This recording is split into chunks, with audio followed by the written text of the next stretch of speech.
তো গাইস প্রথমে ভিডিওটা দেখো, তারপর ভিডিওতে করা লেজেন্ডারি কমেন্টগুলো পড়বো।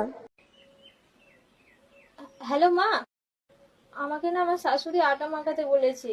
হ্যাঁ, এটাতে কোনো ভয় পাওয়ার কোনো কারণ নেই। আমি যেমন যেমন বলছি সমান সমান কর। প্রথম আটা ঢাল। কোথায়? আরে তোর মাথায়, এটুকুনি জানিস না? বিয়ের আগে কতবার করে বলেছিলাম কাজগুলো শিখে নে। আচ্ছা আচ্ছা, বুঝে গেছি। এবার কি করবো? গ্লাসে করে জল ঢাল। কোথায়? रुको जरा ওই আটায়। सबर करो।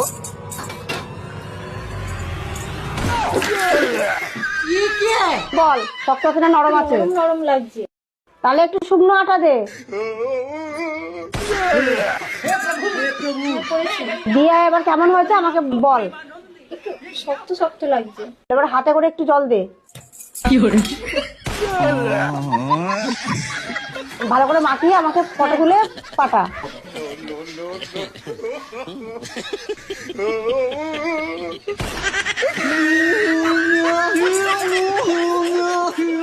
तो चलिए शुरू करते हैं। পাগলা গারদেও ছিট পাবি না বলত।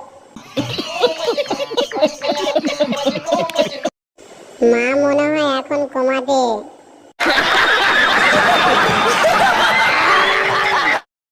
আমার একটা বড় প্রশ্ন আছে যে এটা